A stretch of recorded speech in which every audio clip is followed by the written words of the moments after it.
BPSC के लिए history optional के पाठ्यक्रम पर हम लोग चर्चा पर चर्चा कर रहे हैं। मैं आलोक कुमार दृष्टि टीम की तरफ से आप सभी छात्रों का हार्दिक स्वागत और अभिनंदन करता हूं। इससे पहले वाले डिस्कशन में हम लोगों ने how to prepare history optional के साथ साथ एंशिएंट हिस्ट्री के सिलेबस पर भी इन डिटेल आप लोगों से बातचीत किया था। सिलेबस जैसा कि मैंने पहले भी आपको बतलाया था, पिछले सेशन में भी बतलाया था और इस सेशन में भी मैं इस पॉइंट को हाईलाइट करना चाहता हूं कि पाठ्यक्रम को बारीकी से समझना, उसे ब्रेक करना, उसे एनालाइज करना आधी तैयारी है। और इतिहास वैकल्पिक विषय के अंतर्गत यह और भी अधिक जबरदस्त तरीके से लागू होता है। इतिहास को पढ़ने की एक विशेष रणनीति है। हर विषय को पढ़ने की एक तकनीकी है। यदि आपने उस तकनीकी को नहीं समझा, उस अप्रोच को नहीं समझा,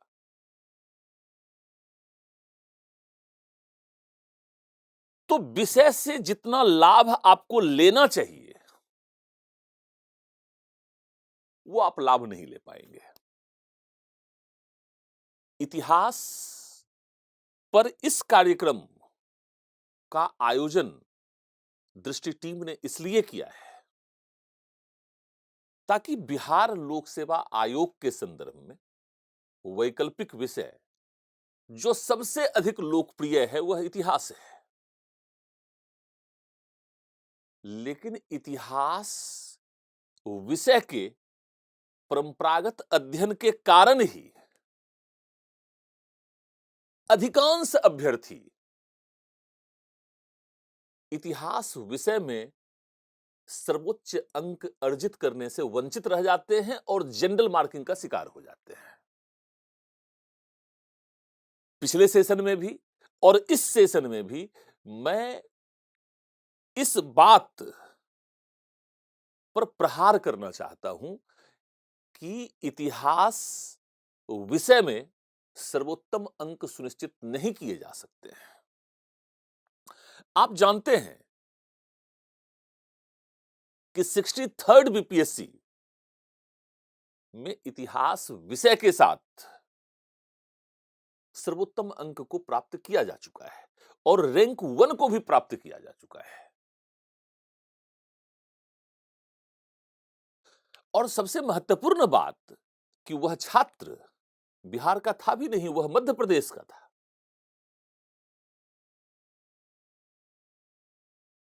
तो खैर, बिहार का होने से या नहीं होने से अंक पर कोई असर नहीं पड़ता और यह इस बात को भी सिद्ध करता है कि बिहार लोक सेवा आयोग में किसी भी प्रकार के क्षेत्रीय भेदभाव को नहीं देखा जा सकता है। मध्य प्रदेश, हरियाणा, उत्तर प्रदेश, राजस्थान, झारखंड के बच्चों को वहां पर अच्छे से अच्छे रैंक प्राप्त करते हुए और सिलेक्ट होते हुए आप आराम से देख सकते हैं।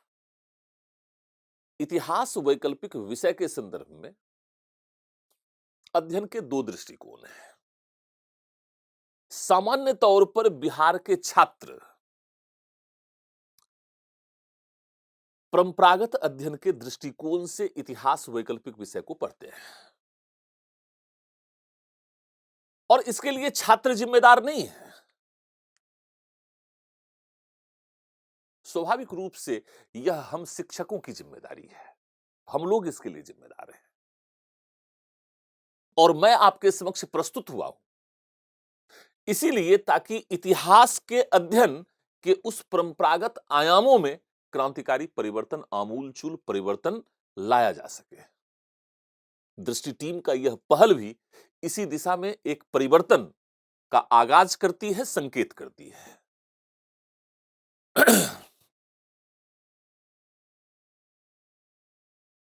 पिछले क्लास में सिलेबस के अध्ययन के दौरान हमने आप लोगों से कहा था कि प्राचीन भारत के कुछ टॉपिक और मध्यकालीन भारत के कुछ टॉपिक को एक साथ इंटीग्रेटेड तरीके से पढ़ने की आवश्यकता है। और यहां पर हमने कुछ टॉपिक को उठाया था। मैं कुछ टॉपिक को यहां पर छोड़ देता हूं। जैसे यहां पर सिर्फ मैं राष्ट्रकूटों की उपलब्धियों को ले रहा हूं और चोल साम्राज्य को ले रहा हूं। सिर्फ इस दो टॉपिक को मध्यकालीन भारत से मैं बाहर निकाल रहा हूं।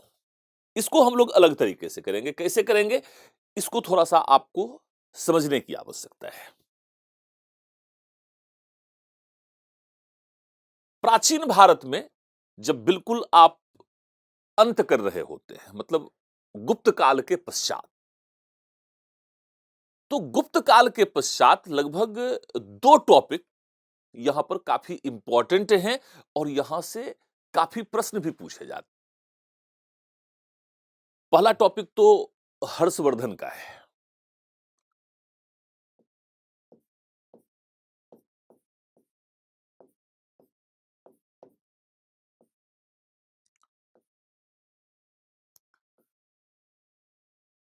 सिर्फ बीपीएससी में ही नहीं, डिफरेंट पीसीएस में और यूपीएससी में भी हर्षवर्धन पर जो प्रश्न पूछे जाते हैं वो बड़ा कॉमन प्रकार का प्रश्न है। हर्षवर्धन की महानता, अर्थात महानता पर प्रश्न पूछे जाते हैं।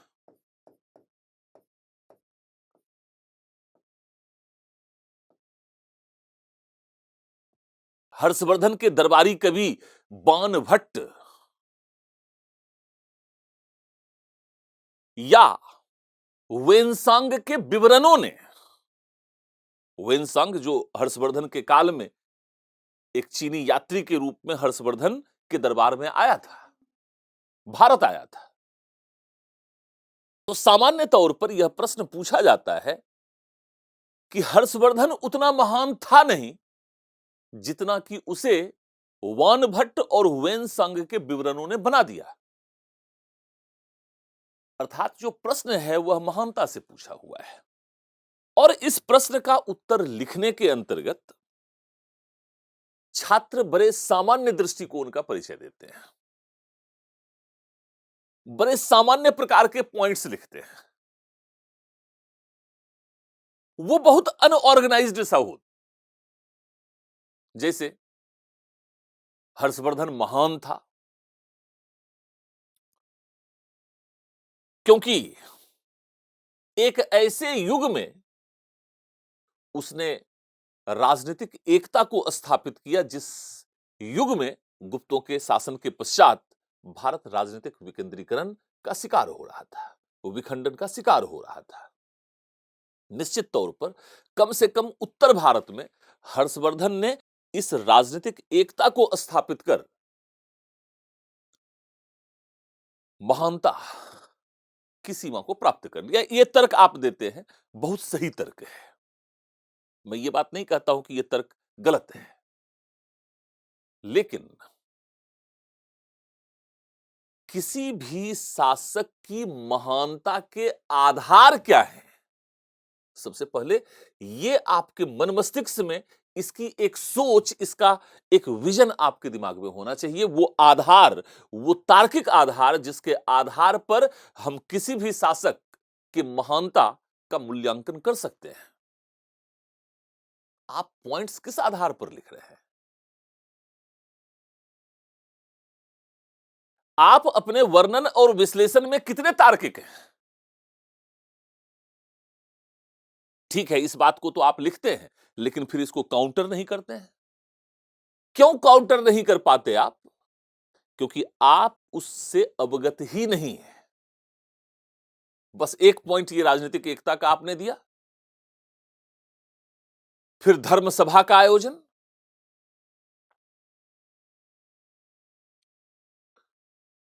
व्यक्तिगत रूप से वह बहुत दान करता था,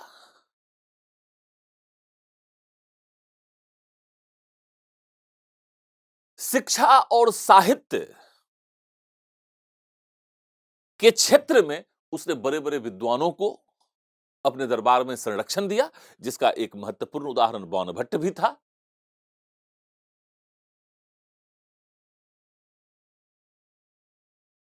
महानता के आधारों को पहले समझिए और फिर इन पॉइंट्स को सही तरीके से आप यूज कीजिए। जैसे किसी भी शासक को महान सिर्फ इसलिए नहीं कहा जाता क्योंकि उसने साम्राज्य का विस्तार किया, बल्कि शासक को महान इस आधार पर कहा जाता है कि उसने उस साम्राज्य की अस्थिरता के लिए जिस राजनीतिक प्रशासनिक व्यवस्था का विकास किया, वह कितना दीर्घजीवी रहा शासक की मृत्यु के पश्चात भी।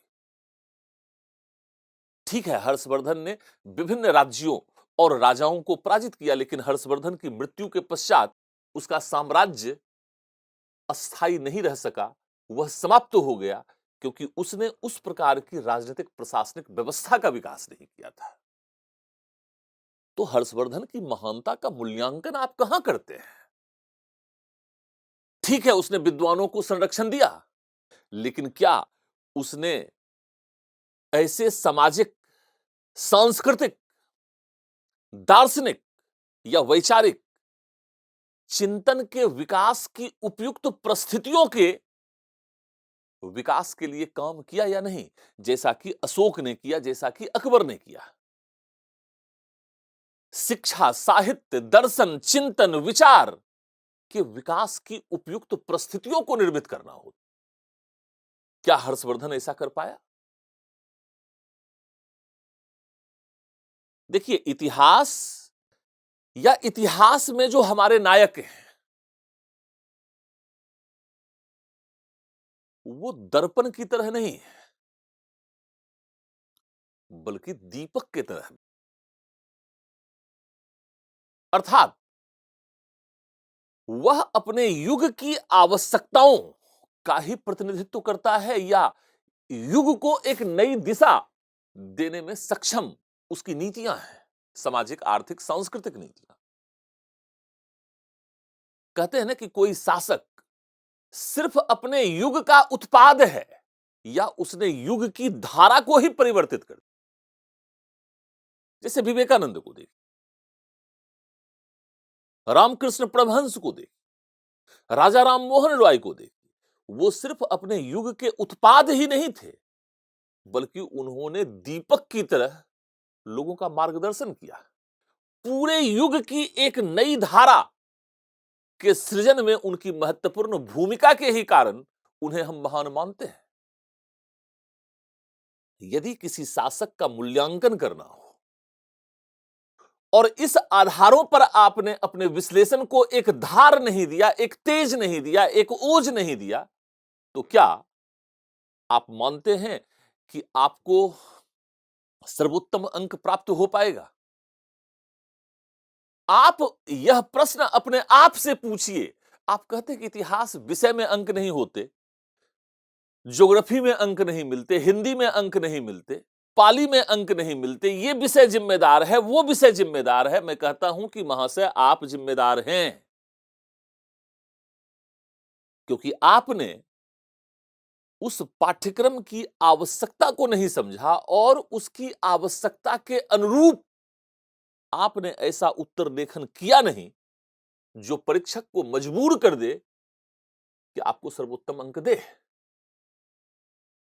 आपका लेखन जिम्मेदार है, आपकी सोच जिम्मेदार है, आप आपका विश्लेषण जिम्मेदार है। उस स्तर को प्राप्त करने का प्रयास कीजिए, रेदर कि हम किसी के भी ऊपर ब्लेम कर दें कि विषय खराब है, शिक्षक अच्छे नहीं हैं, कोचिंग अच्छे नहीं हैं। हाँ, ये बात मैं मानता हूं कि सामान्य तौर पर बिहार में वैसे तो बड़े प्रतिभाशाली संस्थान हैं, प्रतिभाशाली शिक्षक हैं। बिहार प्रतिभा की धरती रही है, उर्वर धरती रही है। लेकिन फिर भी इतिहास विषय के क्षेत्र में मैं देखता हूं कि बड़ा परंपरागत दृष्टिकोण से इतिहास विषय को पढ़ा और पढ़ाया जाता है। इतिहास विषय जो बिहार लोक सेवा आयोग की मुख्य परीक्षा में सबसे अधिक लोकप्रिय विषय है, उसमें अधिकतम अंक प्राप्ति को सुनिश्चित करने के लिए सर्वप्रथम आपको एक नवीन दृष्टिकोण अपनाना होगा और नवीन दृष्टिकोण से संपूर्ण पाठ्यक्रम को पढ़ना भी होगा और उसे विश्लेषित भी करना होगा, ताकि आप सर्वोत्तम अंक प्राप्ति की दिशा में अग्रसर हो सकें और आप सभी छात्रों के लिए ही और एक नवीन दिशा प्रदान करने के लिए ही दृष्टि टीम के द्वारा इस तरह के कार्यक्रम का आयोजन किया गया है। बीपीएससी प्रारंभिक परीक्षा के तुरंत पश्चात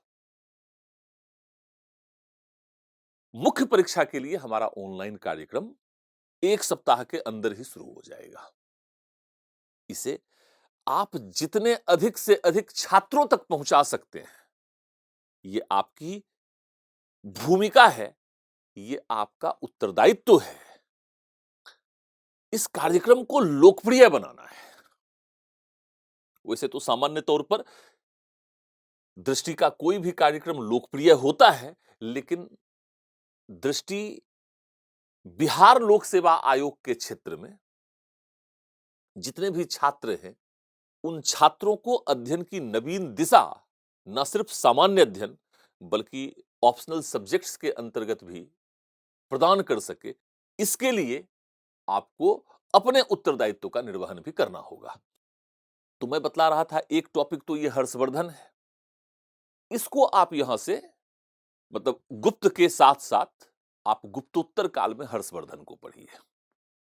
इसके बाद क्या करना है आपको कि प्राचीन भारत के कुछ टॉपिक हैं और मध्यकालीन भारत के कुछ टॉपिक हैं, उसको एक साथ पढ़िए आप। जैसे यहां पर विशेष करके आप पल्लव चालुक्य,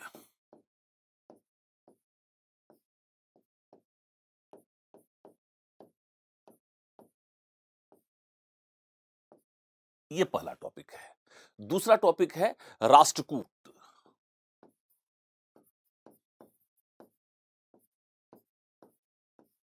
और तीसरा टॉपिक है चोल। ये 3 टॉपिक आपको एक साथ पढ़ना चाहिए।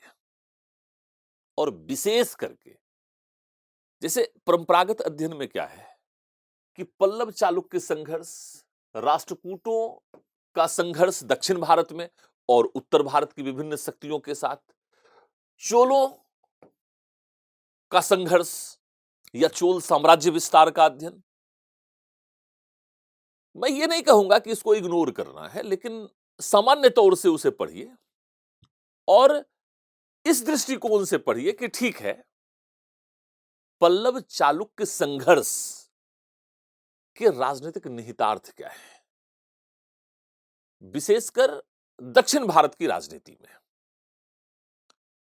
राष्ट्रकूट महत्वाकांक्षा का विकास उत्तर भारत, कन्नौज के लिए, और राष्ट्रकूट शक्ति के उत्कर्ष भारत के इतिहास की धारा में कैसे परिवर्तन लाता है। चोलों ने, विशेष करके राजेंद्र चोल ने और उसके पहले राजराज ने, किस तरह से दक्षिण भारत और उत्तर भारत में अपने सैन्य अभियानों से इतिहास की शक्ति और ओज को एक नवीन दिशा देने का प्रयास किया है। राजनीतिक प्रशासनिक रूपों में इनकी उपलब्धियों को समझने का प्रयास करें। इन्होंने कैसे भारतीय इतिहास को एक नवीन दिशा है, इसको समझने का प्रयास करें। लेकिन आपका जो फोकस होना चाहिए साउथ इंडिया के संबंध में, दक्षिण भारत के संबंध में, वह होना चाहिए कला, शिक्षा, साहित्य या सांस्कृतिक क्षेत्र में इनके योगदानों को समझना। एक तो जो डायमेंशन है, जो फोकस्ड एरिया यहां पर आपका होगा, वह है कला, शिक्षा,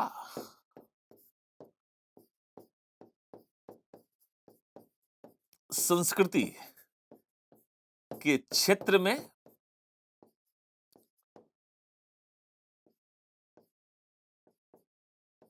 उपलब्धियां, और दूसरा और अति महत्वपूर्ण है, यहां से लगातार प्रश्न पूछे जाते हैं, पल्लव चालुक्य काल से लेकर चोलों के काल तक में स्थानीय स्वशासन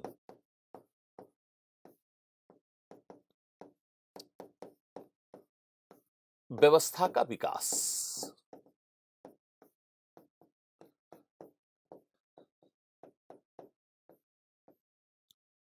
क्या ये स्थानीय स्वशासन की व्यवस्था लोकतांत्रिक और जनतांत्रिक प्रकृति रखते हैं या रखते थे?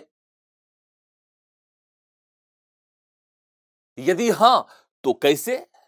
साहित्यिक प्रमाण क्या है? पुरातात्विक प्रमाण क्या है?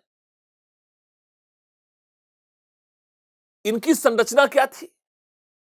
इनका स्वरूप क्या है? इनकी प्रकृति क्या है? इनका महत्व क्या है? और विजयनगर काल में इस स्थानीय स्वशासन की व्यवस्था का पतन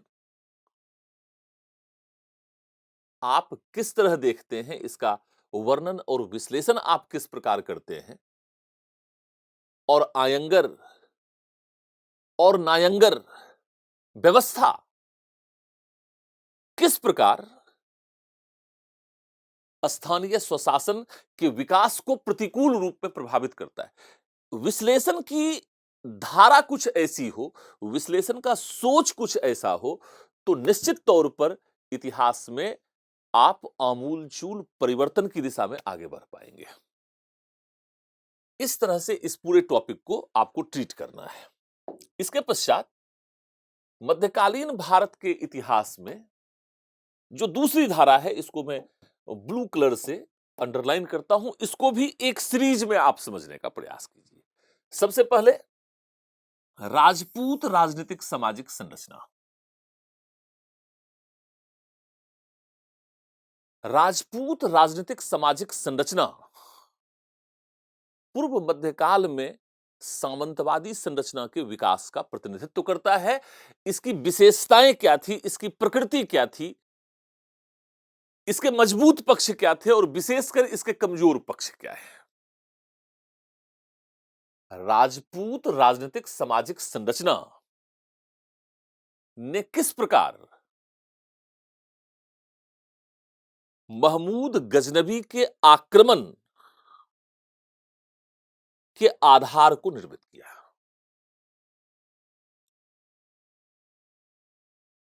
इसने भारत पर मुस्लिम आक्रमण की पृष्ठभूमि निर्मित कर दी है। दो टॉपिक है, राजपूत राजनीतिक सामाजिक संरचना और सामंतवाद। इन दोनों को पढ़िए, लगातार यहां से प्रश्न आते हैं और निष्कर्ष आपका कुछ इस रूप में होना चाहिए कि इसने किस प्रकार भारत में तुर्क सत्ता की स्थापना के एक मजबूत पृष्ठभूमि को निर्मित कर दिया। अर्थात यह टॉपिक सिंध पर अरब आक्रमण, विशेषकर महमूद गजनबी के आक्रमण इत्यादि का आधार बन जाता है। विशेषकर मैं इसकी बात कर रहा हूं। सिंध पर जो अरब आक्रमण है उसके कारण क्या है, विशेषकर उसका परिणाम क्या है सामाजिक सांस्कृतिक क्षेत्रों में। राजनीतिक प्रशासनिक क्षेत्रों में इसके प्रभाव बहुत व्यापक नहीं है, लेकिन सामाजिक सांस्कृतिक क्षेत्रों में इसके प्रभाव अत्यंत व्यापक हैं और अत्यंत दीर्घकालिक महत्व के हैं, जिसने भारतीय समाज और संस्कृति को निर्मित करने में अपनी महत्वपूर्ण भूमिका निभाई है। इसको समझने का प्रयास करना है। महमूद गजनबी के आक्रमण के कारण क्या है, उसका परिणाम क्या है और उसका प्रभाव क्या है। इसने किस प्रकार उत्तर भारतीय राजनीतिक संरचना के पतन की प्रक्रिया को तीव्र बना दिया। पतन किया नहीं और ना ही पतन इसके कारण से हुआ, पतन पहले से चला आ रहा था। पतन की इस प्रक्रिया को तीव्र बना दिया और फिर इसका बेनिफिट महमूद मोहम्मद गौरी के आक्रमण के परिणाम स्वरूप हुआ और फिर किस प्रकार से दिल्ली सल्तनत की स्थापना हुई। अर्थात पहला टॉपिक ये है, दूसरा टॉपिक ये है और तीसरा टॉपिक ये है। इन तीनों में एक लिंक को समझना है आपको। ये भी जुड़ा हुआ है लेकिन ये डायरेक्टली जुड़ा हुआ है। सिंध पर अरब आक्रमण मुख्यतः त्रिपक्षीय संघर्ष से जुड़ा हुआ है।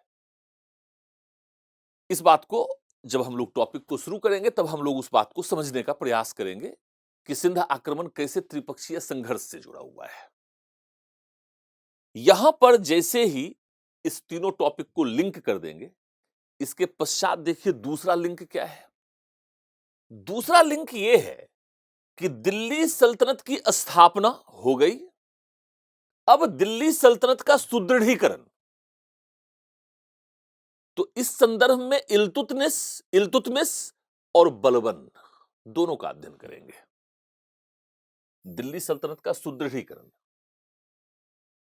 और दिल्ली सल्तनत का सुदृढ़ीकरण किए जाने में इल्तुतमिश का दृष्टिकोण क्या रहा, बलबन का दृष्टिकोण क्या रहा, इसको आप पढ़ेंगे।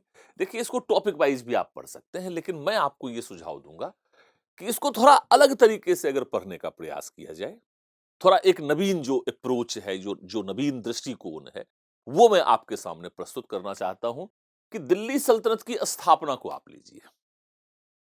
इसमें आप अलग अलग से इल्तुतमिश को पढ़ते हैं, पहले कुतुबुद्दीन ऐबक, फिर इल्तुतमिश, फिर बलबन, रजिया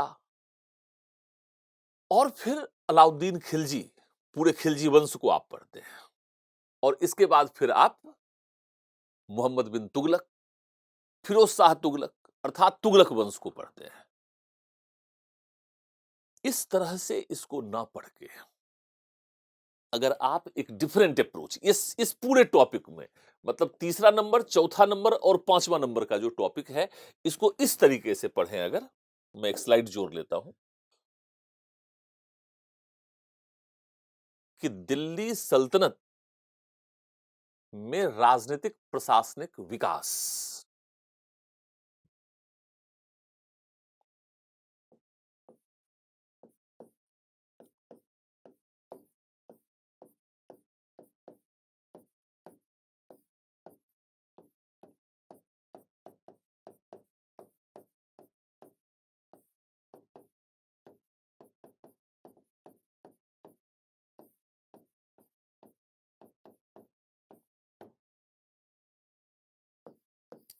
राजत्व का विकास, किंसिप, यहां पर आपको सामान्य तौर पर कुतुबुद्दीन ऐबक से लेकर बहलोल लोदी तक एक क्रम में पढ़ना है। अच्छी बात है कि आप एक बार टॉपिक वाइज उसको पढ़ लें और उसके बाद उसको इंटीग्रेट हम लोग कुछ इस तरीके से करते हैं कि हमने एक ले लिया राजनीतिक प्रशासनिक विकास। राजत्व का मतलब होता है किसी भी शासक के शासन करने का दृष्टिकोण क्या है, अप्रोच टू रूल। किंसिप, इसमें इल्तुतमिश, बलबन, अलाउद्दीन खिलजी, गियासुद्दीन तुगलक, मोहम्मद बिन तुगलक, फिरोज शाह और फिर लोदी वंश के अंतर्गत बहलोल लोदी से लेकर इब्राहिम लोदी तक का जो दृष्टिकोण है उसको एक क्रम में करना चाहिए और आपको रटने की जरूरत नहीं बनेगी। सिर्फ एक पेज पर आप इसको की पॉइंट के आधार पर इंडिकेट कर सकते हैं, आपको कहीं कोई दिक्कत नहीं होगा। और इसी तरह का फ्लोचार्ट आप जब प्रश्न पूछता है तब इसी तरह का फ्लोचार्ट आप बनाइए। और इल्तुतमिश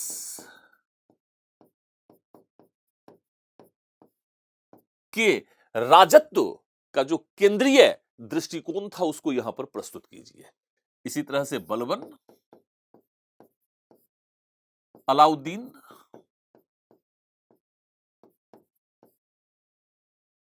इसको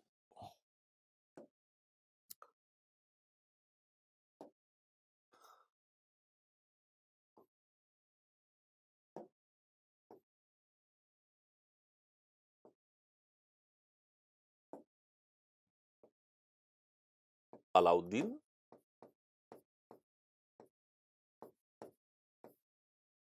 मोहम्मद बिन तुगलक, थोड़ा मैं शॉर्ट में लिख रहा हूं, फिरोज शाह तुगलक,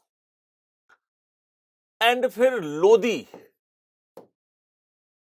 लोदी में अलग अलग से आप कर सकते हैं, बहलोल लोदी, सिकंदर लोदी एंड इब्राहिम लोदी। मैं अलग अलग से बातचीत करूंगा, बट यहां पर इस तरीके से आप एक फ्लो चार्ट को बना करके उसके सेंट्रल आइडियाज को लिख सकते हैं। इसको रटने की आवश्यकता नहीं है, आप पढ़ेंगे और इसी तरह से आपके दिमाग में एक स्ट्रक्चर बन जाना चाहिए। दिल्ली सल्तनत में राजनीतिक प्रशासनिक विकास इसी तरीके से चलेगा, राजत्व का विकास इसी तरीके से चलेगा। दिल्ली सल्तनत में प्रशासनिक विकास या प्रशासनिक सुधार इल्तुतमिश के काल में क्या हुआ, बलबन के काल में क्या हुआ, और विभिन्न शासकों के काल में किस तरह से यह आगे बढ़ता चला गया, एक साथ करेंगे। इसके बाद देखिए, पूरे दिल्ली सल्तनत में उसको इस तरीके से बांटकर पढ़ लेने के बाद अब आप इस बात को छोड़ देते हैं और दूसरे टॉपिक पर शिफ्ट करते हैं।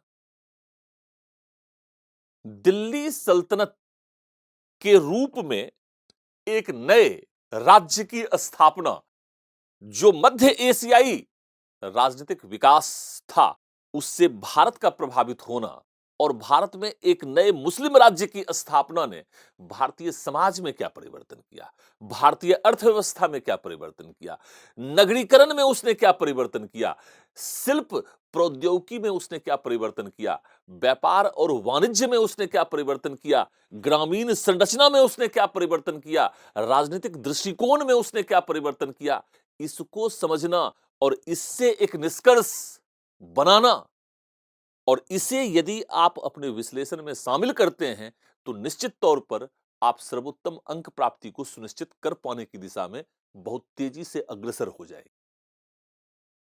इस पूरे दिल्ली सल्तनत को मैं इस रूप में पढ़ने का सुझाव आपको देना चाहूंगा।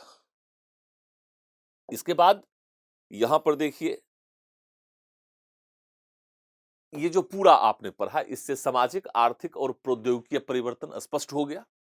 भारतीय संस्कृति पर इस्लाम का क्या प्रभाव पड़ा, और एक बड़ा महत्वपूर्ण टॉपिक है भक्ति आंदोलन, भक्ति और सूफी, उसको भी इसके अंतर्गत शामिल करेंगे। विजयनगर साम्राज्य और बहमनी साम्राज्य को समझने का प्रयास करेंगे। मुख्य रूप में विजयनगर साम्राज्य की प्रकृति का विश्लेषण। दूसरा, आपको जो फोकस करना है वह विजयनगर प्रशासन में मौलिक बातें क्या थी, कला और संस्कृति आदि के क्षेत्र में इसका क्या योगदान था, और विशेषकर इसकी तुलना आप किससे करेंगे, चोल साम्राज्य से करेंगे। मतलब पहले ही जो दक्षिण भारत में आपने पढ़ा था उसको यहां पर कनेक्ट करने का प्रयास करेंगे। यदि इस तरीके से एकीकृत विश्लेषण की एक शैली को आप अपनाते हैं तो निश्चित तौर पर इतिहास को एक नवीन दिशा दे पाने में आप सक्षम होंगे। मुगल साम्राज्य की स्थापना, शेरशाह के सुधार, इसको कुछ इस रूपों में आपको समझना है कि दिल्ली सल्तनत की स्थापना हुई, फिर दिल्ली सल्तनत के विघटन को समझिए, और दिल्ली सल्तनत के विघटन के विभिन्न, दिल्ली सल्तनत के विघटन की एक लंबी प्रक्रिया है जो मोहम्मद बिन तुगलक से लेकर इब्राहिम लोदी तक चला। इब्राहिम लोदी तक आते आते आप अफगान राजत्व को पढ़ते हैं और अफगान राजत्व में जो विघटन के तत्व हैं उसको आप समझ पाते हैं। फिर बाबर का आक्रमण हुआ और एक नवीन राजवंश के रूप में भारत में मुगल वंश के शासन की स्थापना का सफलतम प्रयास बाबर ने किया, बाबर के पश्चात हुमायूं ने भी किया। बाबर ने प्रथम अफगान वंश अर्थात लोदी वंश को पराजित कर शासन को अर्जित किया था। तो लोदी राजत्व में जो विघटन के तत्व थे उसको शेर शाह ने कैसे उसमें परिवर्तन किया। चूंकि शेर शाह के नेतृत्व में जो अफगान राज्य स्थापित हुआ उसे हम द्वितीय अफगान राज्य कहते हैं और शेर शाह ने अफगान राजत्व में किस प्रकार परिवर्तन किया।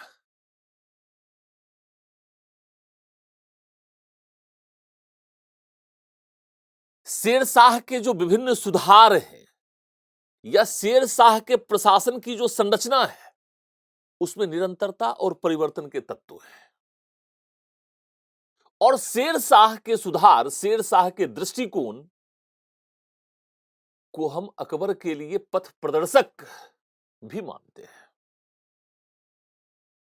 अर्थात अकबर के सुधारों में भी शेर शाह की दृष्टि का समावेश होता है, उसका विस्तार होता है, उसे व्यापक बनाया जाता है। इस पूरी बात को समझने के लिए आपको कुछ इस तरह से समझना पड़ेगा, अर्थात दिल्ली सल्तनत के पतन की प्रक्रिया, पतन के कारण क्या है उसको पहले समझेंगे, फिर उसी कमजोरियों के कारण अफगान राजत्व में जो कमजोरी था लोदी वंश में, उन्हीं कमजोरियों के कारण बाबर सफल हुआ। शेरशाह ने उन्हें समझा और फिर उसमें सुधार किया जिसके परिणाम स्वरूप वह हुमायूं के विरुद्ध सफल हुआ। वस्तुतः शेरशाह का बेहतर दृष्टिकोण उसे हुमायूं के विरुद्ध सफल बनाता है। जब भी आप वर्णन और विश्लेषण करते हैं तो आप इस बात को समझिए कि शासक का बेहतर दृष्टिकोण क्या है, उसकी नीतियां क्या है, उसकी रणनीति क्या है, वह उसे दूसरे शासक की तुलना में ज्यादा सफल बनाता है। और फिर हुमायूं ने उन कमजोरियों को कैसे दूर किया और पुनः उसने मुगल वंश की के शासन को 1555 में उसने स्थापित किया मच्छीवाड़ा के युद्ध में। और फिर यहां से अकबर आ जाता है, अर्थात मुगल साम्राज्य की स्थापना की प्रक्रिया 1526 में बाबर से प्रारंभ होकर 1556 में पानीपत प्रथम के युद्ध से लेकर पानीपत द्वितीय के युद्ध तक मुगल साम्राज्य के स्थापना की प्रक्रिया को आपको पढ़ना है। और उसके बाद मुगल साम्राज्य का सुदृढ़ीकरण और मुगल साम्राज्य का विस्तार अकबर से लेकर औरंगजेब तक आप पढ़िए। अकबर से लेकर औरंगजेब तक। इसके पश्चात अब देखिए यहां पर मुगल साम्राज्य की स्थापना है, शेरशाह के सुधार हैं, मुगल साम्राज्य का विस्तार है एवं सुदृढ़ीकरण। अब इसमें अकबर से लेकर अकबर की यहां से एक पॉइंट लेना है, अकबर। अब अकबर को आपने लिया और इसे कुछ इस तरीके से आप डेवलप कीजिए कि अकबर के साथ साथ इसमें बाकी के शासकों के द्वारा जो परिवर्तन बाद के काल में किए गए सिर्फ उसे ऐड करेंगे और पूरा इतिहास आपके लिए आसान हो जाएगा। कैसे? मैं एक स्लाइड लेकर के आपको बतलाता हूं।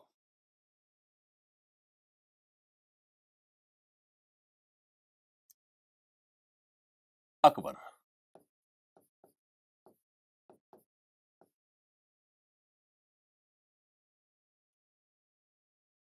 एक राष्ट्रीय शासक के रूप में। थोड़ा इस नवीन दृष्टिकोण को समझेंगे।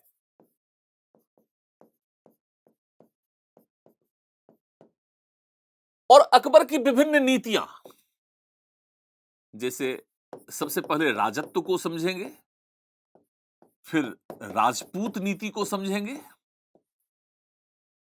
फिर साम्राज्य विस्तार की नीति को समझेंगे,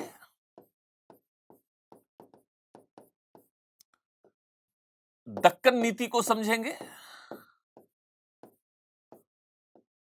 धार्मिक नीति को समझेंगे और सामाजिक सांस्कृतिक नीति को समझेंगे।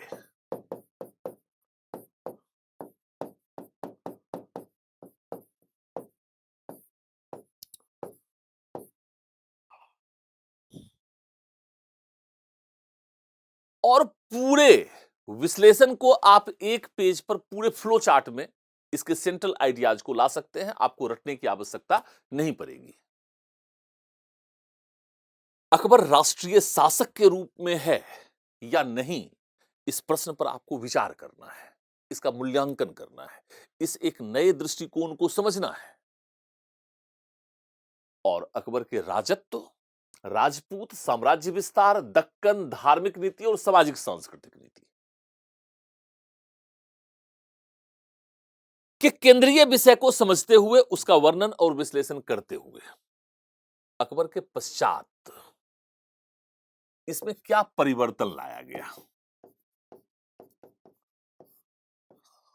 इसमें क्या परिवर्तन लाया गया, और जो परिवर्तन लाया गया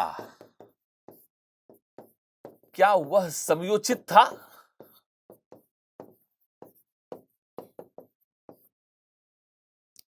क्या ये परिवर्तन समयोचित थे, समय की आवश्यकता थे, या इसमें जो परिवर्तन लाया गया वह संकीर्ण राजनीतिक, प्रशासनिक, सामाजिक, सांस्कृतिक और धार्मिक दृष्टिकोण का प्रतिनिधित्व करते हैं। और क्या इनमें लाए गए परिवर्तन के परिणाम स्वरूप ही मुगल साम्राज्य का पतन हुआ?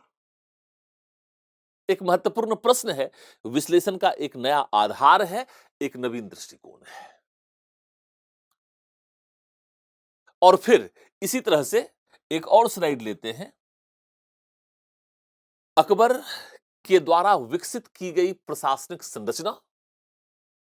अकबर की प्रशासनिक संरचना क्या है?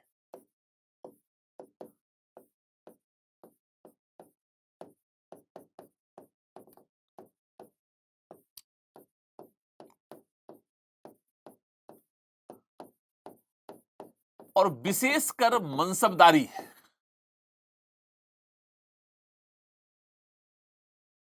को समझना है। अब अकबर की इस प्रशासनिक संरचना और मनसबदारी में विभिन्न शासकों के द्वारा जो परिवर्तन लाए गए हैं, क्या ये परिवर्तन विघटनकारी है?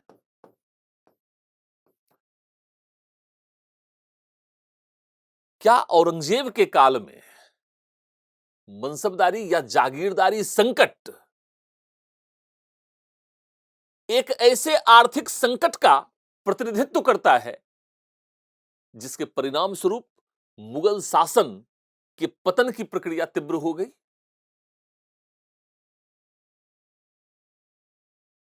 मुगल साम्राज्य के पतन में मनसबदारी संकट या आर्थिक संकट की क्या भूमिका है? अकबर को समझेंगे और अकबर से ही रिलेट करेंगे बाकी के सभी शासकों को, औरंगजेब तक। और विभिन्न समय काल में नीतियों में जो परिवर्तन हुआ, उसकी तार्किकता, उसकी उपादेयता और मुगल साम्राज्य के पतन में उसके योगदान या उसकी भूमिका का मूल्यांकन और परीक्षण आपको करना है। यह आपके विश्लेषण को एक नया धार देगा। मुगल शासन के अंतर्गत भारतीय समाज और संस्कृति के एक विशिष्ट स्वरूप का विकास कैसे हुआ? हिंद समाज व संस्कृति किस प्रकार इस्लामिक समाज और संस्कृति के साथ घुल मिलकर एक ऐसे मिश्रित सामासिक संस्कृति के विकास का आधार रखती है जो वर्तमान में भारतीय संस्कृति की महत्वपूर्ण विशेषता है।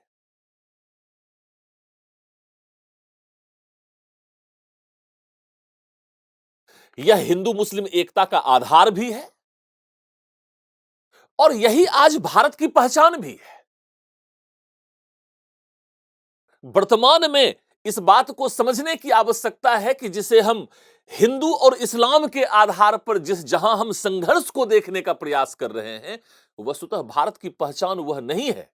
और जिसे हम हिंदुत्व कहते हैं, उस हिंदुत्व के अंतर्गत भी, चूंकि आजकल हिंदुत्व पर बहुत विवाद चल रहा है, उस हिंदुत्व के अंतर्गत इस्लाम और हिंद समाज और संस्कृति बहुत गहरे रूपों में एक दूसरे के साथ अभिन्न रूपों से जुड़ा हुआ है, एकीकृत है और दोनों के मिलने से ही वर्तमान भारतीय समाज और संस्कृति की एक विशेष पहचान बनी है। मुगल काल में ग्रामीण जीवन कैसा था? नगरीय जीवन कैसा था? व्यापार वाणिज्य के क्षेत्र में क्या परिवर्तन हुए? इसे चूंकि वर्तमान में बिल्कुल यूपीएससी के पैटर्न पर बीपीएससी में भी राजनीतिक प्रशासनिक की जगह सामाजिक सांस्कृतिक आयामों को उठाने की नवीन प्रवृत्ति 63rd, 64th और स्पेशली 65th बीपीएससी में आप देख सकते हैं। हालांकि 66th बीपीएससी में उतना बड़ा परिवर्तन नहीं आया। इसलिए 67th बीपीएससी की तैयारी करते हुए और उसकी एक मजबूत पृष्ठभूमि को निर्मित करते हुए मैं आप सभी लोगों से यह आग्रह भी करना चाहूंगा और यह सुझाव भी देना चाहूंगा कि आपको नवीन दृष्टिकोण जो यूपीएससी पैटर्न को फॉलो कर रहा है और उस पैटर्न को एनसीईआरटी के अंतर्गत बहुत अच्छे से रखा गया है, खास करके नई एनसीईआरटी के अंतर्गत, मतलब सामाजिक सांस्कृतिक आयामों को उभारने पर बल दिया गया है। राजनीतिक विश्लेषण से अराजनीतिक विश्लेषण की ओर, अर्थात सामाजिक सांस्कृतिक और आर्थिक परिवर्तन को समझना है और सामाजिक सांस्कृतिक परिवर्तन के कारक और आर्थिक परिवर्तन के कारक ही वस्तुतः एक नई राजनीतिक प्रशासनिक शक्ति के विकास के आधार का निर्माण करते हैं। इस बात को भी समझना है। तो ये मिडिएवल हिस्ट्री ऑफ इंडिया को पढ़ते समय आपका ये दृष्टिकोण रहना चाहिए और इस तरीके से पूरे टॉपिक को आपको पढ़ने का प्रयास करना चाहिए। इसी को मैंने यहां पर अलग तरीके से थोड़ा प्रस्तुत करने का प्रयास किया है।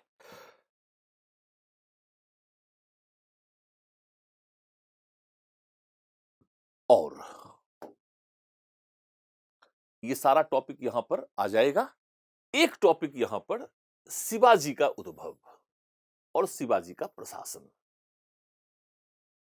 ये दक्षिण भारत में आ जाइए।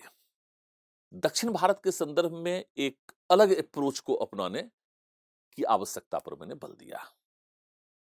अब इस बात को समझना है कि चोल साम्राज्य के अध्ययन को कनेक्ट करना है विजयनगर साम्राज्य से। विजयनगर साम्राज्य के पतन के पश्चात, विजयनगर और बहमनी साम्राज्य के पतन के पश्चात दक्षिण भारत में जो विभिन्न राज्य थे, स्थानीय राज्य, उन राज्यों के प्रति अकबर की जो दक्कन नीति है और अकबर की इस दक्कन नीति में समय समय पर जो परिवर्तन किए गए, जहांगीर के समय में, शाहजहां के काल में विशेषकर, वे परिवर्तन किस प्रकार औरंगजेब के लिए एक संकट बन गए और फिर औरंगजेब ने अकबर के दक्कन नीति को परिवर्तित किया और उसके परिणाम स्वरूप किस प्रकार दक्षिण भारत में एक नए राज्य के रूप में मराठा राज्य की स्थापना की पृष्ठभूमि निर्मित हुई, इसको थोड़ा व्यापक रूप में समझने का प्रयास आपको करना चाहिए। और विशेष करके शिवाजी के व्यक्तित्व को समझने का प्रयास करना चाहिए। एक शासक के रूप में, एक प्रशासक के रूप में, एक विजेता के रूप में शिवाजी को पढ़ना चाहिए। एक संगठनकर्ता के रूप में, एक सुधारक के रूप में शिवाजी को पढ़ना चाहिए।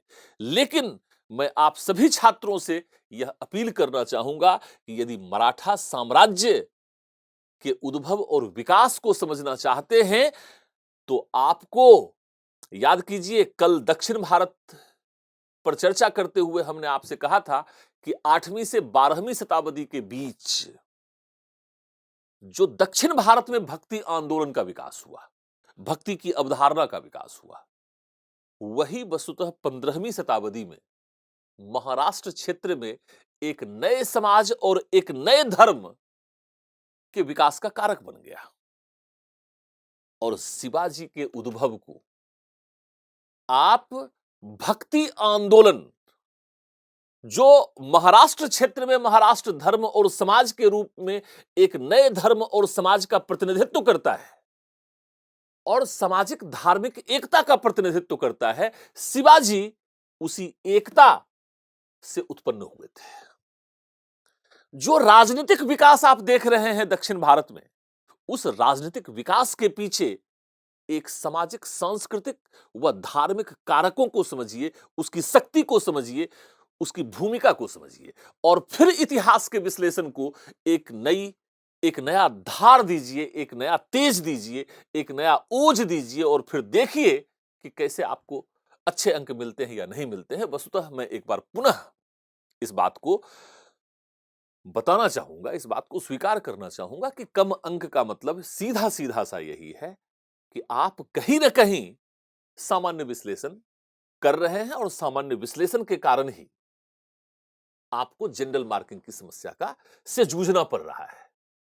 आप और आपका लेखन का दृष्टिकोण ही आपके कम अंक की समस्या का कारण है। हां, कई बार बीपीएससी में ही नहीं, कई बार यूपीएससी में भी कई सब्जेक्ट्स का ट्रेंड होता है, ठीक है, लेकिन इस ट्रेंड को भी आपके लेखन का ट्रेंड इसको बदल सकता है, एक नया ट्रेंड स्थापित कर सकता है। इसके लिए आपका लेखन जिम्मेदार है। और इसीलिए देखिए, ऐसे भी सामान्य तौर पर एक सामान्य सी बात मैं कहना चाहता हूं कि बीपीएससी में या यूपीएससी में तो हम कोई सुधार कर नहीं पाएंगे। सुधार तो हम अपने आप में ही कर पाएंगे। तो क्यों नहीं अपने आप में सुधार कर हम अच्छे अंक की प्राप्ति को सुनिश्चित करें। इन्हीं के साथ इस परिचर्चा को, ये हमारी दूसरी परिचर्चा थी पाठ्यक्रम के विश्लेषण के अंतर्गत। आधुनिक भारत की परिचर्चा में पार्ट 3 में हम लोग पुनः मिलेंगे। जिस तरह से आजकल जैसे मूवीज वगैरह आती है ना, पार्ट 1, पार्ट 2, पार्ट 3, पार्ट 4, इसी तरह से हमने भी आज मिर्जापुर 1 और मिर्जापुर 2 अर्थात इतिहास के पाठ्यक्रम का विश्लेषण भाग 1 और भाग 2 पर चले आए।